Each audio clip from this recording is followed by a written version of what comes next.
guys, this is the Lovin Dubai show. It's Wednesday morning. Big news today. Donald Trump announces $20 billion investment coming from this Emirati billionaire. We also spoke about Kanye West, who's in town. Coldplay tickets are on sale once again. Well, they might be. They were last night. And tickets for hotels in Abu Dhabi, the prices are just going sky high. And if you missed the episode, don't forget to subscribe to the Lovin Dubai Show podcast, wherever you get your podcasts from, and enjoy. Good morning, Dubai. Welcome back to the Lovin Dubai show, where we go through the top trending stories that ever and across the country. And in this case, the world are talking about our top story for you today. Donald Trump announces $20 billion investment from an Emirati billionaire. As well, UAE and Syria begin a new era of cooperation. Kanye West was having dinner in Atlantis, the Royal, last night with his wife Bianca. And since we are getting to a Coldplay weekend, Coldplay fans drive hotel prices sky high in Abu Dhabi. And we're also talking about a big event coming to Dubai Opera this weekend. And later on in the show, we'll be joined by Marina, a body-centered somatic healing specialist. And we're going to learn how to heal from within with a deep dive into what somatic healing truly is. Do stay tuned for that. She'll be joining us at about 8:50 this morning. And in today's rapid weather report, it's partly cloudy with highs of 24 degrees, and it's getting really cold and chilly. I love the weather. It's definitely getting really cold and chilly. It's something that we talk about daily. You know what this is not? It is not I want to go work out and go to the gym weather, which is surprising because my gym is January packed. Of course, because everyone had a New Year resolution for sure. Oh, I'm going to be working out and eating healthier starting January 1st. The amount of TikToks that I saw, like, oh yeah, I'm eating a lot of junk food right now because Jan 1 is coming up. That's when I'm going to start my healthy journey. I kind of like, I love it for all of us that we think it's going to last. Like, we had a yoga class and the instructor was like, who's first class? And like 16 of us put our hands up and then we slogged through it, like we died. It was not it because everyone's taken so much time off over the holidays. But New Year's resolutions, I heard this statistic which kind of made my heart fail a little bit. Apparently 80% of them fail. Of course, I'm sorry, because like most of the resolutions are I'm gonna eat healthy and I'm gonna work out, right? And then you don't jump off the ladder to, like, you know, the 8th floor. You climb the ladder, right? Yeah. And people go like, oh yeah, you know, I'm gonna cut everything off, no carbs, no fat food, no junk food, nothing. And it's like, but the day before they were having probably a lot of junk food. This is the thing, and it's like, it's in your, the thing is the junk is still sitting in your house. So I kind of came like new week. By the way, last week didn't count. I feel like this is the first real week of January because it was only half a week and we had half a week off. So this is the first week of real January that like the January blues could possibly begin, because last week was a half work week. Didn't count. But again, let's be real, right? It's not about, even if you have like junk food and everything, and even if it was like, you know, a shadow to proper January, still, you know, like you will need to be able to see the chocolate in front of you and have self-control and not take it. Yeah, it's too hard. It's impossible. Yeah, exactly. Whoever can have like chocolate and food in the house in January and like not eat it is a next level of adulting that I would like to realize at some point in 2025. Jealous of you. Let's jump into our top story of the day. Breaking across the world, putting Dubai on a pedestal. Donald Trump announces $20 billion US investment from an Emirati billionaire. Dollars, not dirhams. Donald Trump has not yet taken office, but he's already been welcoming investments from around the world. Last night, Dubai took the main stage at Trump's Mar-a-Lago resort in Florida, where Trump welcomed the investment from one of the Middle East's, as he says, most respected business people. Of course, we're talking about Hussein Sajrani, who is the founder and CEO of Dhabi Properties, who himself has a net worth of $1.5 billion. Sajrani took to the stage last night and said, we're planning to invest $20 billion and even more than that, if the opportunity in the market allows us. Now, the investment is focused on the booming data center industry in the United States. All of this money going towards data centers. Now, if you've been following Trump's moves since his election, you'll have seen viral videos of him partying at Mar-a-Lago on New Year's Eve, and Elon Musk was there. Also, Hussein Sajrani was there, and he shared a photo proving, I guess, that they're firm friends, and this was ahead of the investment announcement. So Damac actually owns the only Trump-branded golf course in Dubai and the Middle East, but this is a major key investment. Trump introduced him as one of the most respected business people in the Middle East, and then he took the floor. And you know, this is eyes around the world as to kind of what will come after Trump's election and what this can mean for the Middle East. And I think it's just an amazing story for Dubai, because he had a moment to kind of shine a light on the amazing things Damac have done. So we think of them as an amazing UAE developer, when in fact they actually operate in 20 countries around the world. I didn't know this before. They've delivered 45,000 units, and they've got 45,000 more in the pipeline, which just goes to show how much they're working on. And they want to put more into the US market if the market allows it, but this is like the initial investment. That is true, and you know, ever since Donald Trump was elected as president for the United States, everyone knew that more business would come, because he is a businessman. He does not think, yes, he's in politics and everything, but as I mentioned earlier, he's a businessman, and he has a lot of like properties around. And we even saw his son Eric Trump, I believe, come to the UAE many times, and as well invest a lot in the UAE. And the market is just going to keep on blooming and blooming ever since. And he loves the Middle East. You know, we've seen him around, and he is not ashamed of even voicing his opinions regarding the Middle East and everything.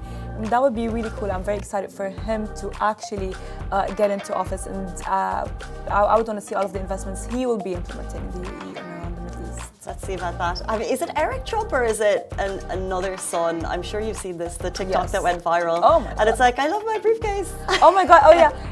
I like my, it goes like, I like my suitcase. I have to go to school now. It's so cute. It literally got stuck in my head. Anyway, big news putting Dubai on the world stage. This is just one of so many amazing UAE stories that we have no doubt in the next 5, 10, 15 years, the world is going to hear so much more about the amazing things people, companies and families are doing in the UAE, and this is just one of them. Let's move into our next story. Moving to our next story, UAE and Syria begin a new era of cooperation. Now, the UAE and Syria are taking bold steps towards fostering a new era of cooperation, and in a move that signals a fresh chapter in diplomatic relations, officials from the United Arab Emirates and Syria have met to discuss mutual interests, focusing on regional stability and economic collaboration. So amazing to see His Highness Sheikh Abdullah bin Zayed Al Nahyan, Deputy Prime Minister and Minister of Foreign Affairs, met with the Minister of Foreign Affairs of Syria's transitional government.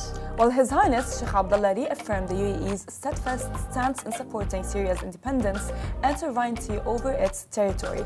Now, he also emphasized that the UAE's solidarity with the Syrian people and its support for all regional and international efforts to fulfill their aspirations for security, peace, stability, and a dignified life. And I'm Syrian, and let me tell you, as collectively every Syrian who lives in the UAE would be so happy, because there were a lot of sanctions imposed on Syria before, when Bashar al-Assad ruled us. But after the fall down of Bashar al-Assad, a lot of changes have been implemented. And the biggest news that was all over my social media, because I follow, of course, a lot of Syrians, a lot of my friends are Syrians, was the flight that landed in Sharjah. And that is beautiful, because a lot of flights were kind of like, you know, they were not there, getting to Syria, the Syrian air. And of course, according to Sana news agency, which is a Syrian news agency, the plane was carrying 145 Syrian citizens, and as well it landed at 3:35 p.m.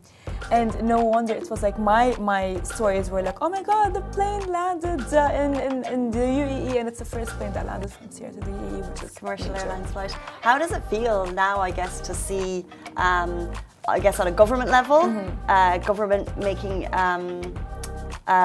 such strides in terms of looking outside of Syria to foster relationships, but also just on a personal level that like Syria is going to be much more open to the world, hopefully. Does it feel like that? It feels like it's not only me, I'm speaking on the behalf of every Syrian. It feels like, you know what, Syria will get a chance, because the war has been going on for like 13 years, right? Ever since 2011 and till now, they never really got a break. The economy got really bad, and people were really dying, right? And we didn't know what was going on. So it was kind of like a lot of chaos of people like who didn't know if they should stand with the regime of Bashar al-Assad or not. Right. However, after the fall down of Bashar al-Assad and seeing how these sanctions are kind of like not really, they're there, but they're kind of like just like frozen right now. That's right. This is like the case politically. However, you know, like with His Highness meeting with the Ministry of Foreign Affairs of Syria, and it kind of like gives hope to everyone. So I don't know, just like hope everything gets way better very soon. Hope is still there. That's exactly what we want to hear. Okay, let's move on. We're going to bring things a little bit closer to home last night with a world celebrity spotted at Atlantis, the Royal. Kanye West, no less. So while you were cozying up into long January, Kanye West was out living his best life, and he was rolling out the big celebrations once again to celebrate his wife Bianca Sensori's birthday. So it looks like Bianca's mom and dad are in Dubai too, and a group were spotted at swanky rooftop restaurant at Atlantis, the Royal, where Bianca was gifted the biggest bouquet of roses at dinner. Now this was after they had her real birthday celebration in the Maldives, accompanied by celeb guests including Penelope Cruz. So for those who need a little recap, Kanye was divorced from Kim Kardashian 4 years ago. The pair share 4 children together. Kanye was has reportedly been spending less time in the States due to some legal troubles and also socially ostracized following some infamous rants. He seems to be a big fan of Dubai. He's popped in and out of here. Last time was the last time he was here, he was in the same hotel in Nobu restaurant, like without his shoes, and then they were swapping shoes or something. I can't quite remember. Yeah, for his Yeezys launch, maybe? No, okay, I don't know. I mean, I really don't know as well, but one thing that I know for sure is that a lot of celebrities are actually coming to Dubai, and Kanye West, he's iconic. I love his rants. I mean, yes, a lot of people might not agree with me on that, but I just like, I think they're iconic. They're kind of like funny to maybe all of us, but maybe not. I don't know, I feel like it shows that he actually has some mental health problems, so I actually don't really... Really? I mean, I feel like when someone put things that are so kind of, it's like spewing out so many kind of wild views, I feel like maybe that person needs some kind of attention at home. For sure. But you know what? One thing I noticed is that when he's around Bianca, he is kind of like a changed, different man in a way, which I really love that for him. And I love as well that celebrities are all collectively coming to Dubai, the UAE, and it's like, you know, it's like a regular thing. Like, yeah, oh yeah, I was in the Palm and I saw Kanye West, or yeah, I was in the Palm and I saw, I don't know, William. Will.i.am, because he's on our Instagram stories last night with Elijah Long, who's this like US producer next to Will.i.am, and they're just hanging out in Dubai. But you know, one of the videos it shows someone, I think, dining at the same restaurant took the video, and you could hear someone say, would you go up and ask for a pic? And I feel like Kanye has that status that I wouldn't go, I would just leave him in alone. His Kanye aura. In his Because I feel like celebrities sometimes have this, they need to kind of respond and be nice and things like that. But I think Kanye is just not going to give you the time because he doesn't need to. I have no expectations on celebrities to do that. And I feel like Kanye is himself and he's not in the mood, you're going to hear about it. So I just, of all the celebrities. You'd avoid Kanye. Would you? No, I would, because I have a feeling that maybe the press somewhere else is different than here. So I feel like celebrities do come here because it gives them like a calming sense of like privacy, and you know, there's not like a press like, hey, what happened to your ex? You know what I mean? Sure. That kind of like thing. That's what I would assume. So I would go and just like try my luck. I don't know. I love that for you. Yeah. Okay, let's bring it to what you can do this weekend. Super excited about this one. We're talking about global waltzing from Johann Strauss to the company of Hans Zimmer at Dubai Opera. Imagine a night where the elegance of Johann Strauss meets the cinematic magic of Hans Zimmer. This event at Dubai Opera is an experience like no other. happening this weekend, January 10th and 11th, and tickets are selling fast. Well, Alexei Eastman and the Limitless Orchestra will bring Schot's iconic waltz and Zimmer's unforgettable film music together in a way you've never heard before. And here's the real highlight. Hans Zimmer himself will be there as a special guest. Yes, the man behind the soundtracks of Inception, The Dark Knight, and Gladiator will be there. A night to remember. Along with Ekaterina Shekelhova's incredible voice, this world premiere is an experience you will not want to miss. It is a night of musical history at one of the most iconic venues in Dubai, exclusive venues. So book your tickets at Dubai Opera website right now while you still can. Speaking of tickets, let's talk about Coldplay once again. We're 3 days away, and what happened on the internet last night, I cannot believe I woke up to this morning without having that information. I am going crazy. I cannot believe that I will be witnessing Coldplay live finally, because Coldplay fans not only went insane when the tickets went to pre-sale, but as well they drove hotel prices sky high in Abu Dhabi. So hotel bookings in Abu Dhabi have surged in anticipation of Coldplay's tour. According to Ease My Trip, bookings are up by as much as 300%, and fans, of course, flock to the UAE for the highly anticipated concerts with Coldplay's full concerts that are set to attract up to 160,000. Can you imagine the number of people? Now Abu Dhabi is seeing a boost in both tourism and luxury hospitality. Okay, so if we look at hotels specifically, Ritz-Carlton Abu Dhabi, for example, is one of the top destinations. Room prices are starting at 4,723 dirham, but that's if you want the ultimate style. Now, if you move to the Royal Suite, you would pay 70,000 a night. I mean, life is for living, people. Oh my God, Life this is insane. Now, this high demand is not just local, it's driven by fans flying in from across the globe, eager to experience the unforgettable performances. Now, as well, the growing interest in music events at the UAE has been also reflected in industry projections. By the way, I want to say one thing, is that I understand the hype. I really do, because Coldplay are not going to be performing. This is their last tour. And that's why people are going wild. This is going to be their last tour. And ever? Yes. No, I thought they said they were going to retire from making new music. But this will be their last tour. Ever? Ever. Oh. And that's why people are going really wild and crazy, and they will as well stop making music. But what was the difference between stopping making music? Because I thought they specifically said they weren't going to make music anymore. But that wouldn't necessarily mean that they wouldn't perform anymore. Or maybe it was they wouldn't perform and exactly. They'll perform, they're not going to perform, but they are going to make music. Yes. But they'll be performing like, maybe like small performances, but as a tour, this will be their last tour. They're not going to be touring anymore.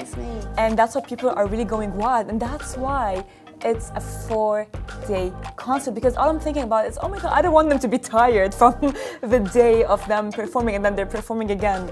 I don't know. I also think that they just managed to reach such a wild audience. You could have a 6-year-old in the car on the way to work jamming to Coldplay as much as a 60-year-old. They've hit the TikTok generation. They're like my generation, whatever I am, like a millennial, the older generation above us, like they're a rock / pop / a bit of like K-pop song. But like their songs touch so many people in such a fun anthem-like way that like it's just an amazing gig that people want to go to. And by the way, what we mentioned at the beginning, more tickets were released last night. And I was asleep. Oh my God. I was asleep. Oh my God. Wait. They were selling, I think, for the regular prices, correct me if I'm wrong, for the certain tickets that they had available. Why is this Ticketmaster, what is happening? Because it was like tickets on sale and then you get into the queue and then you don't get into the queue and now there's more tickets on sale. Like, you've literally been teasing, and for the people who didn't get tickets, it's been the ultimate tease. And then there's so many resellers teasing me with their prices. I don't know if they're real and I'm not risking it. By the way, you can still get, I'll send you a link, there's still a queue. I just opened Ticketmaster and what? You can, yes, I'll send you a link. No, there's not. Yes, for Jan 11, I'll send it to you right now because I literally just saw it. That's ridiculous if there's still tickets. Saturday. You can join, yes. My brother's in town, can't go on Saturday. Why? Is today Thursday? Can I go tonight? Can I go tonight? Oh no, today's Wednesday. Okay. Okay, join the queue. Tickets are now on sale. That is ridiculous. If you want to get Coldplay tickets, join the queue. Join the queue. Okay. Just don't go to the link right now, cases in it. You know, and by the way, like people are selling tickets. There's a TikTok girl that I saw this morning. Right. She's talking Arabic and she's saying that she is selling her ticket for 3,000 dirhams. I was like, what? 3,000? 3,000? Like seriously? Come on. But people are complaining about the price tickets, but it depends which one she's selling. Now, if she's selling your basic ticket, that's obviously overpriced. Exactly. It's a standing GA ticket. It's a standing general admission ticket, and she is selling it for 3,000. And I was like, why would you do that to someone? I'm number one in the queue. Oh my God! It's almost your turn. Okay, no way. Please, I just wanted to go through. I really want to know how much would the ticket be if it's the same pricing or not. Sorry, tickets. I knew that was going to happen. Tickets are not currently available. That was way too good to be true for the show. Sorry. 8:55. If you have better luck than me getting tickets, please tag us on Instagram. I'd love to see your stories and live through you. Let's bring it home to something that we're actually super excited to talk about. We're going to talk about healing from within, a deep dive into somatic healing practices, and we have an expert joining us on the show after this very short break. Do stay tuned.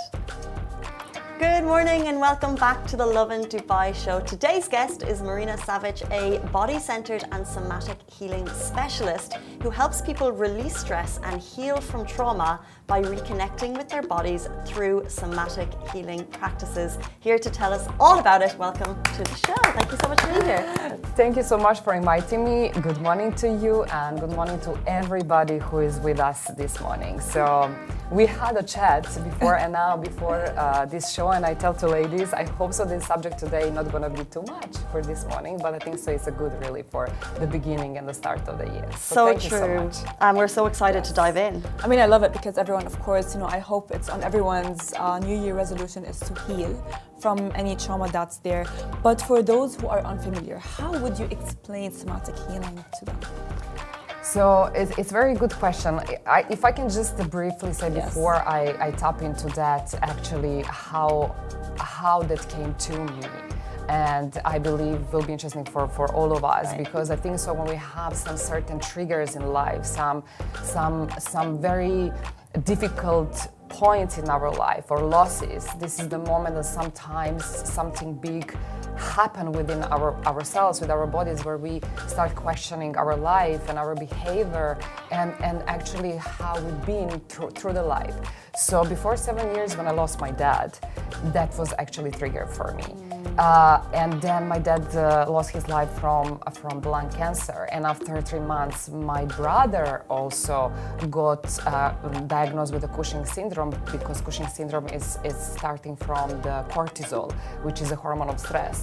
And after 2 years as well was diagnosed from the lung cancer of the 2nd stage. Luckily everything was removed. But at that time when I lost my dad, that triggered, that loss, that grief actually triggered me to turn back and have a vision of my life, of myself, of what I did until that day.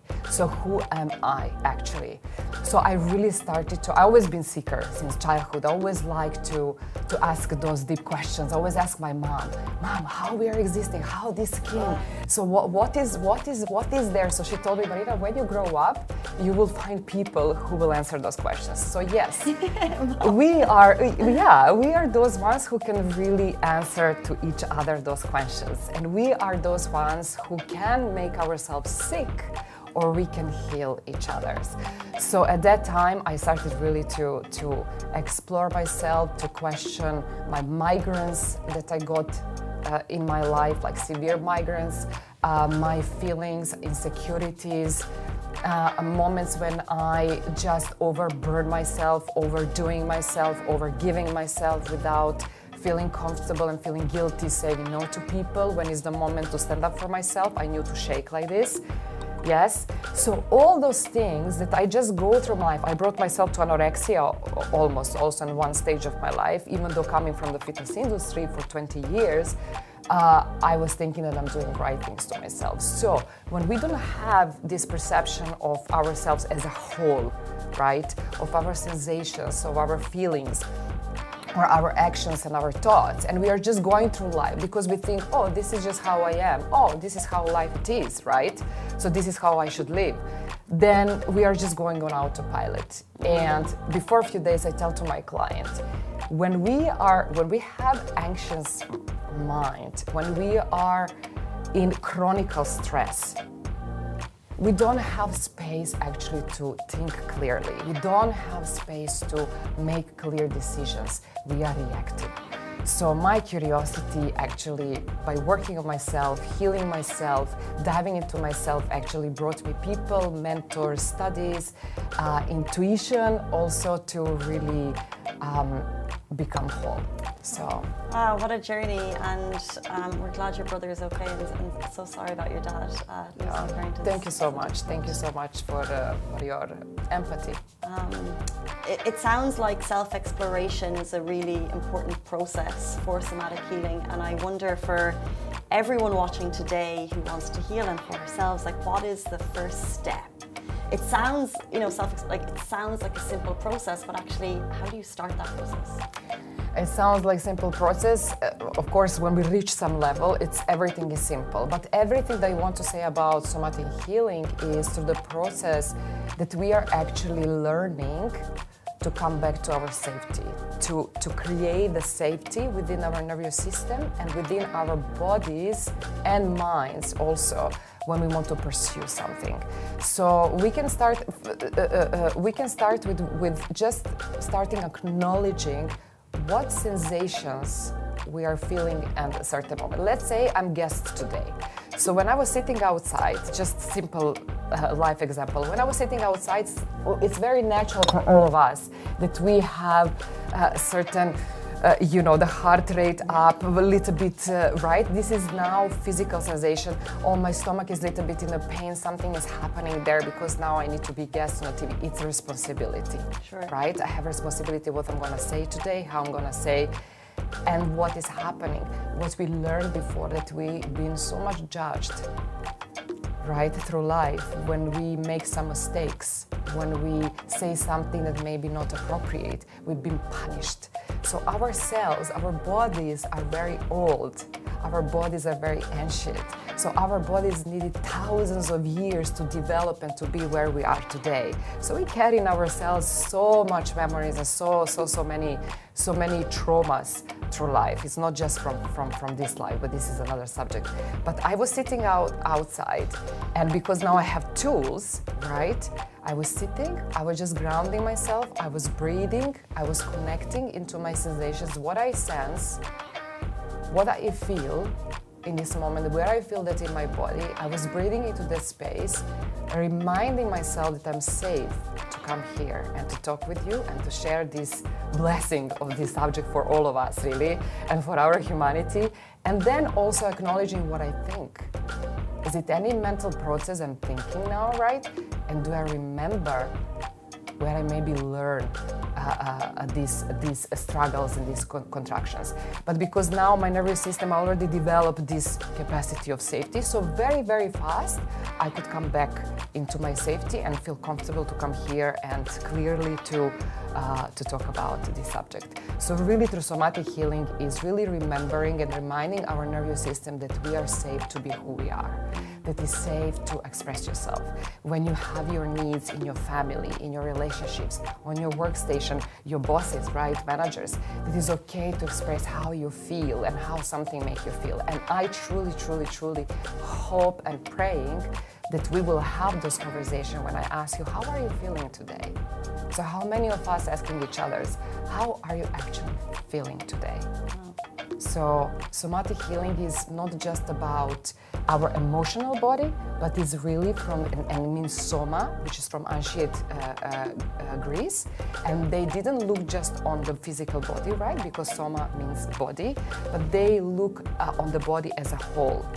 Mind, our spirit, and our body. So through somatic healing, we are going through all those, and we really, really become whole. So. Speaking of traumas and our bodies, can you explain, maybe as well give examples of how trauma can be stored and visible? Yes. in the body? So I don't know, did you hear about Dr. Gabor Mate? I love him so much. So Dr. Gabor Mate says and explains trauma this way. So trauma is not, and how is stored in the body actually. Trauma is not an event that is happening to us. Trauma is what happening within us in the moment when something happening to us. So it's the same with the stress, right? We people, we have vocabulary, right? We have words to say something, to explain something, right? And we explain everything, oh, I'm so stressful. But what is that stress? So stress is not something that is happening to me right now. It's what is happening within me in this moment when something happening to me. So this is the stress.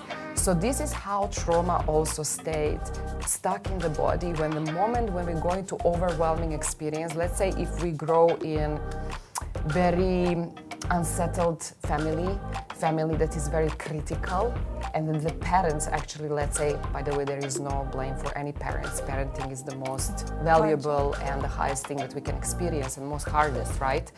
But let's say that parents also didn't grow in a household where emotional expression was valid, where we had this emotional intelligence to recognize that something is going on with us. So imagine the child who doesn't have emotional capacity yet to acknowledge what emotionally is happening with me, and we don't have parents who will actually offer you in the moment of stress or something overwhelming happening emotional safety, so that our body and our cells can learn that it's okay for me to cry, that it's okay for me to be angry, that it's okay for me now to shout now my anger on a healthy way, and to be healthy emotional communication. So what is happening, child is shut down.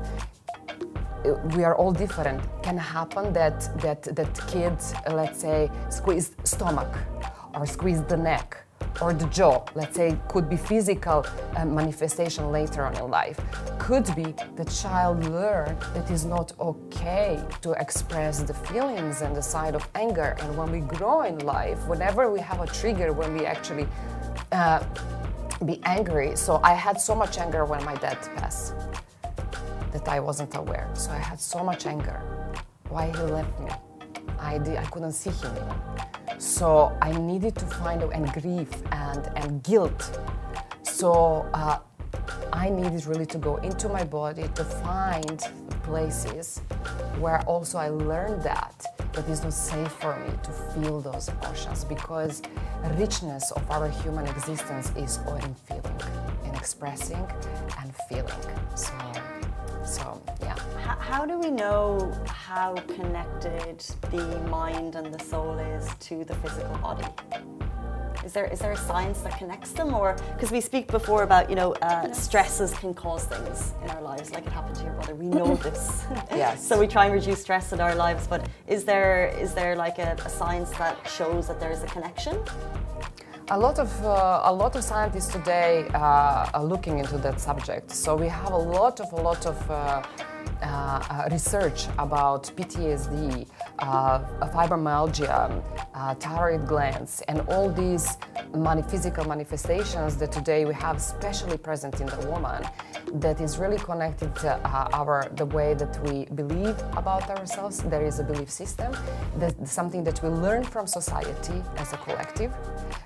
We learn in our families through our childhood. So all of that is really connected to, I can say, one energetic imprint that is within us, because emotions are just energy in motion and they're present all the time, right? Just sometimes we are aware of them, sometimes we are not.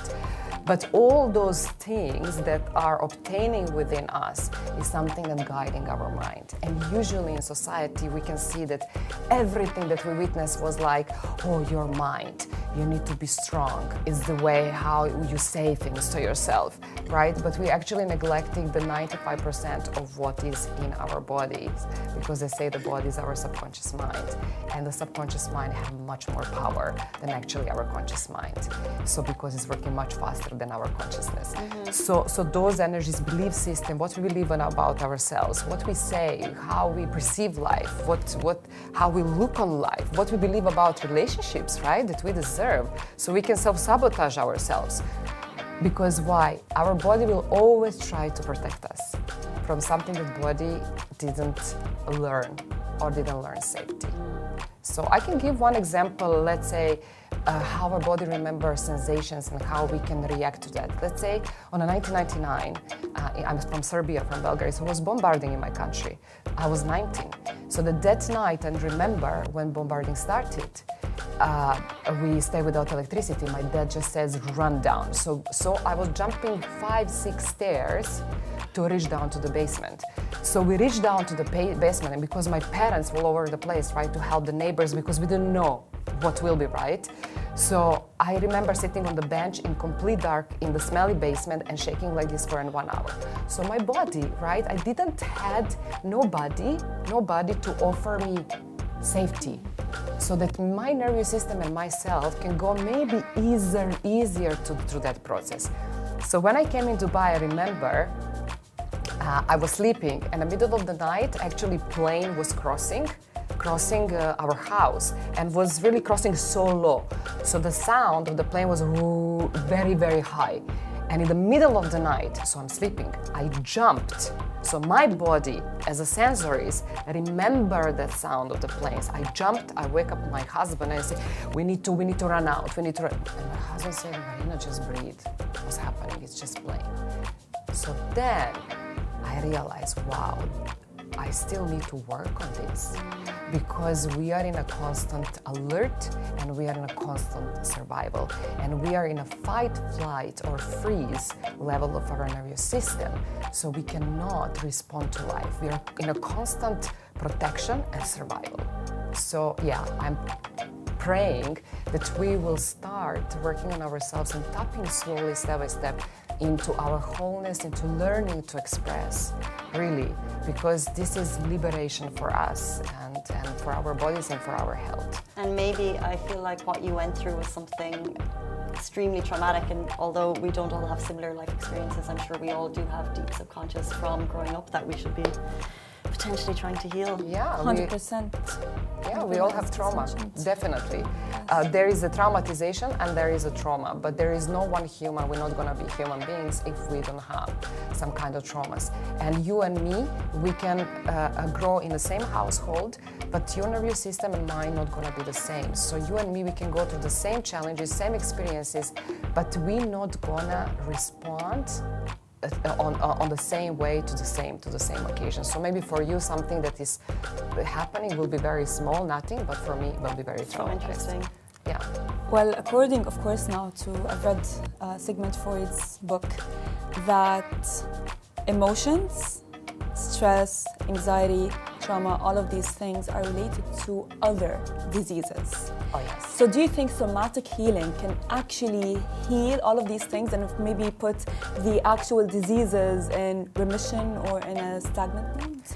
Yeah, I truly believe, because if we go back on the beginning and we start really diving, because if we see in the Western medicine, with all my respect, right, to Western medicine that obviously we need, but I feel that in this time of the consciousness, for us is much easier just to go and to say, oh, I need to fix something. I have so much neck pain. I have palpitations.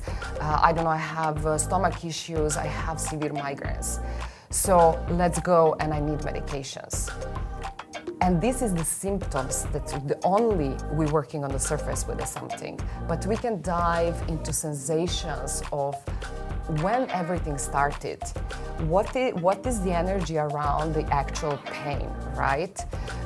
Because let's say I had a migraine, so I got a migraines when I came in Dubai. So this change, this emotional trigger, something emotionally triggered me, right? Of leaving everything, leaving my fitness studio, leaving my animals, leaving my parents, leaving literally everything. And wasn't easy when I came here. So I needed to tap into, and when I went to the neurologist told me, you know what, you're completely healthy. He couldn't find anything. And he told me, Marina, you can go and find the best neurologist in the world, and he will not heal migraine. So only what I can do, I can give you medications. Fair enough, right? So I asked the doctor, did you ever ask your patients about their emotions? How they live their life? When this migraine started, she said, no, we are not trained for that.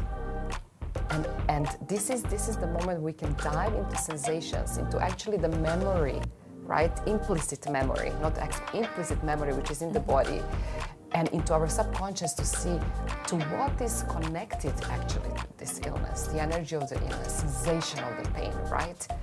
To move that energy. So we have a different tools, right? And it's a blessing. I don't want to say here to claim, oh yes, you know, you can 100% heal. Right. But what I can definitely say is when we start working on this way and having an interest actually to take care of ourselves as a whole and working holistically on ourselves, 100% I am sure, I'm 45, luckily, completely healthy, and I am completely sure that we can support our system and our nervous system to live more freely, to feel more safe, and once we feel more safe, there is a more health, definitely. So it's not everything just workout, it's not everything just healthy food or healthy air, it's something very powerful that is within us that need also our attention in order to support our workout, our food,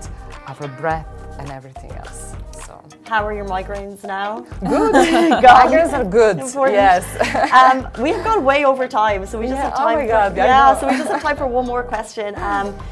For people watching, we're talking about somatic healing. So, what simple practice would you recommend for someone who is looking to adopting somatic healing into their daily routine? Is that okay?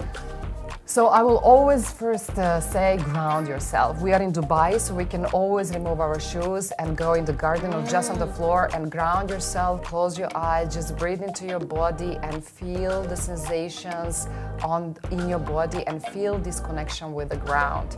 So by breathing and just connecting with the ground, we are immediately tapping into the body. We are immediately lowering the brain frequency from the high beta to very low theta or alpha, and we actually can feel safe in our bodies.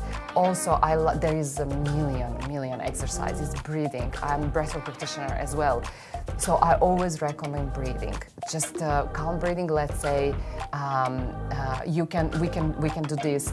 I love havening exercises, which means you will just offer safety to yourself and cuddle yourself actually from the shoulders down to your elbows and just breathe into your body. Right. Yes. And you can repeat yourself also to your mind, I am safe in this moment. I feel it's safe for me to feel what I feel. Because, guys, we need only 90 seconds when we start feeling something. To sit, to feel that, to express, it's 90 seconds for us. This feeling to go through, and that's it. But what we do, we numb ourselves, we suppress, and we just go in the next chapter. And then we are reactive, we are overreactive, we feel like broken, but we are not broken. So havening is beautiful with the breathing. And also, let's say, putting one hand under the armpit and hugging yourself and just swaying. So swaying on the side to side. It's like when we've been little, right? And our mom hugging us, right? And swaying us, right? So this is something that our nervous system recognizing that is safe and it's soothing exercises. So let's say those simple things, but we can explore much deeper. So yeah. So beautiful. It's giving me the comfort of child's pose yoga. For people interested in the topic, that was just a little a dash of what more there is to learn about somatic healing. So if you'd like to contact Marina directly, how can they do so?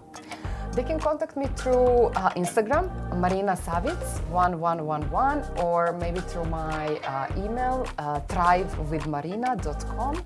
LinkedIn as well, Marina Savitz Banks.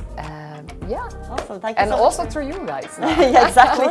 Thank you so much for your time today. Thank you so much. I'm so grateful, and I really wish that this subject become normal to us and that we all can involve more with expressing who truly we are safely. So, and we grow our humanity that way in our relationships. It's a beautiful way to exist, really, to be human. More to come, that is for sure. Thank you, Farah. Thank you, Casey. And that brings us to the end of the Lovin Dubai show. We'll be back with you tomorrow morning, same time, same place. Have a beautiful day. Bye-bye.